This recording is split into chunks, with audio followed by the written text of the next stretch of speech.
Hope ensina. Amor, sabe teu cartão de crédito?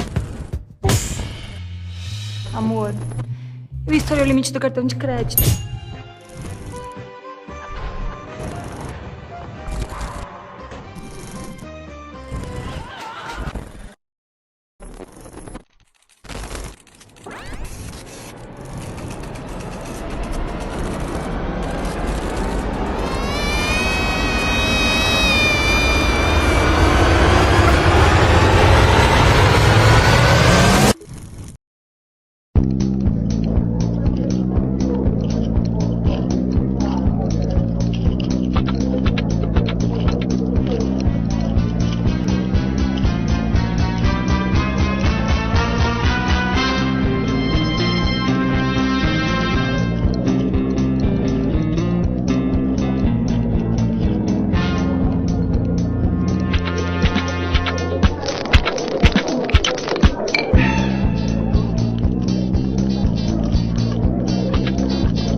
Ao retratar imagens preconceituosas, elas normalizam a discriminação racial e de gênero, marginalizando negros, mulheres e outros grupos historicamente oprimidos. E, sobretudo, diante da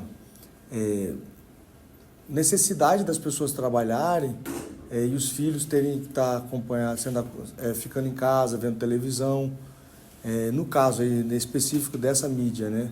Mas, enfim, em relação aos outros também.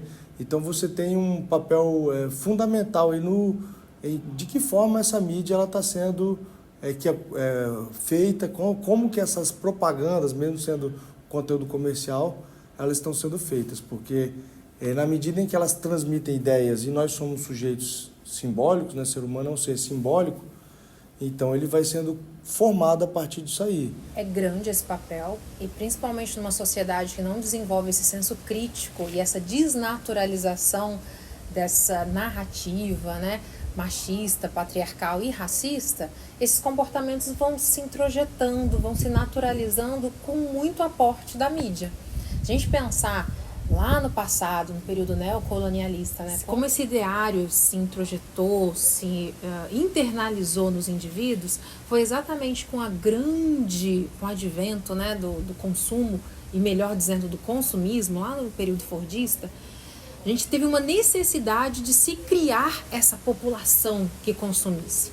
Nesse sentido, a imprensa, a publicidade, a propaganda se especializaram em tocar em aspectos muito fortes da sociedade. A família, a convivência social. E as marcas desse patriarcado, desse machismo que já era muito forte, só se amplificaram. Então, esse papel da mídia é realmente esse de amplificar contornos que podem ser muito nocivos à sociedade, tais como essas propagandas que você mencionou foram e ainda são na nossa sociedade.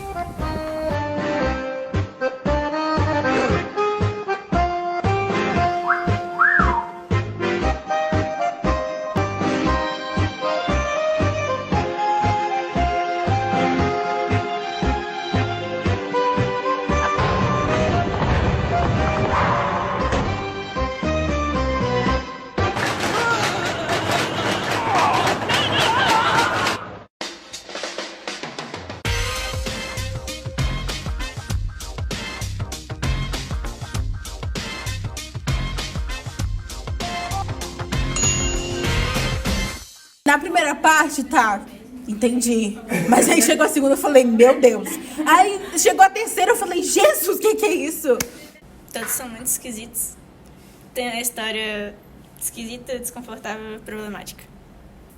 Todos os comerciais, desde o começo, trazem um desconforto. Mas acho que um pouco de indignação e... é isso. Só fortalece cada mais a estrutura machista e racista que existe nas famílias, em casa, principalmente por passar na TV, em qualquer rede social, crianças, adolescentes veem isso, só vão continuar fazendo isso. Elas geram a manutenção da hegemonia das ideias machistas e racistas na sociedade. Elas não são propagandas que vão iniciar um pensamento novo, sim, elas alimentam o pensamento que já existe. Então elas não têm um efeito ativo, né? Um efeito passivo de continuar e perpetuar a cultura do machismo, a cultura do racismo e tratar isso como realmente uma coisa cômica, uma coisa a se rir, a se brincar, como se fosse super engraçado você olhar para o corpo feminino e fazer uma propaganda de cerveja, tipo, dessa forma que fizeram. Então, eu não acho que tem um efeito ativo em si. Ela não vai criar o pensamento de alguém ou manipular o pensamento de alguém. Ela vai fazer essa pessoa que já tem esse pensamento, provavelmente, que é a grande parcela da população brasileira, achar que o pensamento dela é comum e está, de certa forma, correto. A man fills many roles in his lifetime. Provider, protector, master of the house. As a father, you have a vital role in your family's life. They depend on you to be there.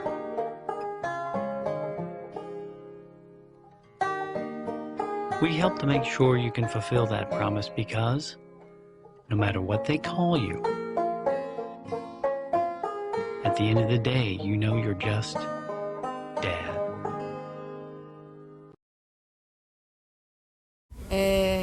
Imagino que é esse papel de amplificar narrativas, e essas narrativas e esses discursos que são amplificados são discursos hegemônicos de dominação de uma classe ou de um extrato social que quer se fazer sempre nesse lugar de domínio.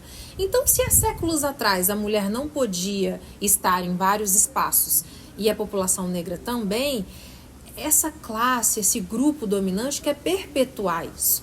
Então, ela não só vai continuar reproduzindo essas vozes, esses discursos, como vai também projetar, como vai ampliar o efeito nocivo desses discursos na sociedade. Se a gente não tiver um olhar treinado, um olhar desperto para essas questões, a gente não percebe.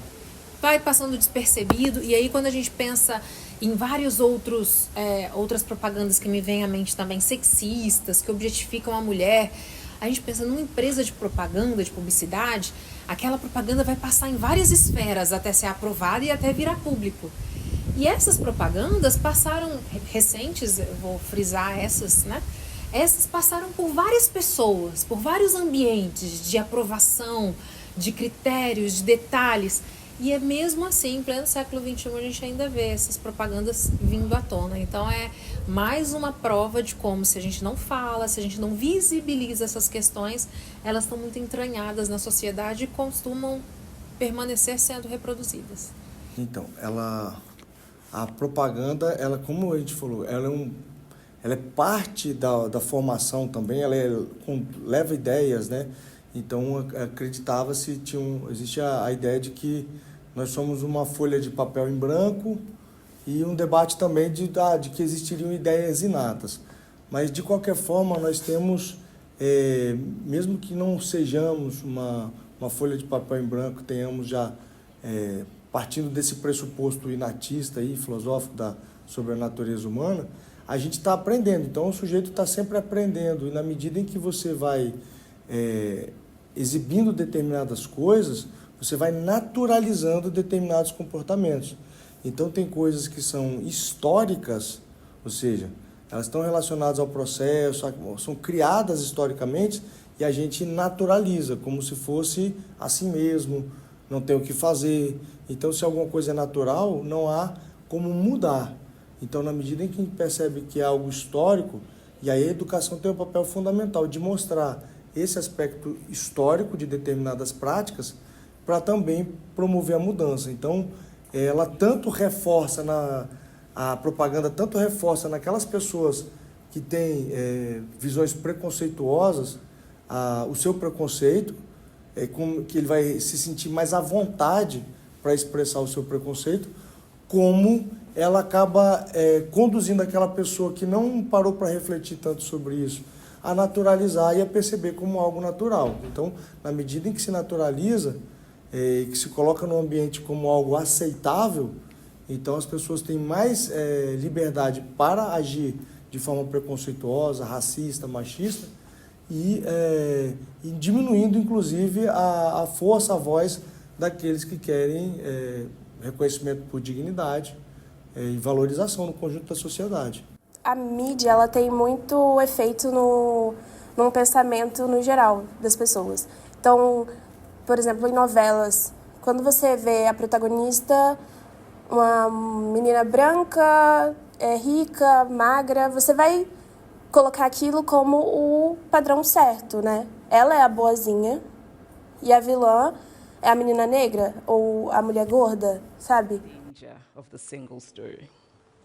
I grew up on a university campus in eastern Nigeria. My mother says that I started reading at the age of 2, although I think 4 is probably close to the truth. So I was an early reader, and what I read were British and American children's books. I was also an early writer, and when I began to write at about the age of 7, stories in pencil with crayon illustrations that my poor mother was obligated to read, I wrote exactly the kinds of stories I was reading. All my characters were white and blue-eyed. They played in the snow. They ate apples. And they talked a lot about the weather, how lovely it was that the sun had come out. Now, this despite the fact that I lived in Nigeria. I had never been outside Nigeria. We didn't have snow. We ate mangoes. And we never talked about the weather because there was no need to. My characters also drank a lot of ginger beer because the characters in the British books I read drank ginger beer. Never mind that I had no idea what ginger beer was. And for many years afterwards, I would have a desperate desire to taste ginger beer. But that is another story. What this demonstrates, I think, is how impressionable and vulnerable we are in the face of a story, particularly as children. Because all I had read were books in which characters were foreign, I had become convinced that books, by their very nature, had to have foreigners in them and had to be about things with which I could not personally identify. Now, things changed when I discovered African books. There weren't many of them available, and they weren't quite as easy to find as the foreign books, but because of writers like Chinua Achebe and Kamara Laye, I went through a mental shift in my perception of literature. I realized that people like me, girls with skin the color of chocolate, whose kinky hair could not form ponytails, could also exist in literature. I started to write about things I recognized. Now, I loved those American and British books I read. They stirred my imagination. They opened up new worlds for me. But the unintended consequence was that I did not know that people like me could exist in literature. So what the discovery of African writers did for me was this. It saved me from having a single story of what books are. Eu acho que o papel ainda mais recente, e aí eu vou colocar um ingrediente que é a importância das lutas dos movimentos sociais para mudar esses contextos históricos, né? Se não fossem essas lutas, essas transformações, nós teríamos aí somente essas reproduções. Então a gente vai ver o movimento negro, o movimento feminista promovendo lutas, e essa luta é sim a custo de suor e muito sangue, inclusive, para a promoção do que hoje a gente para e problematiza. Então, o efeito do que anos atrás foi essa luta, essa produção de mártires na sociedade, hoje nos faz refletir e questionar essas naturalizações de outros tempos que não devem permanecer sendo perpetuadas, naturalizadas. It is impossible to talk about the single story without talking about power. There is a word, an Igbo word, that I think about whenever I think about the power structures of the world, and it is nkali. It's a noun that loosely translates to be greater than another. Like our economic and political worlds, stories too are defined by the principle of nkali. How they are told, who tells them, when they are told, how many stories are told, are really dependent on power. Power is the ability not just to tell the story of another person, but to make it the definitive story of that person. The Palestinian poet Mourid Barghouti writes that if you want to dispossess a people, The simplest way to do it is to tell their story and to start with secondly.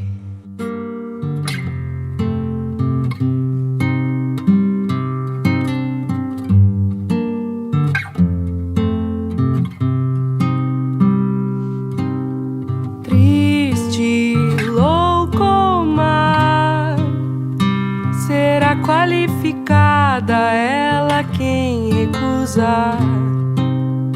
Segue receita tal, a receita cultural do marido, da família, cuida da rotina. Só mesmo rejeita bem conhecida receita. Quem não sem dores aceita que tudo deve mudar.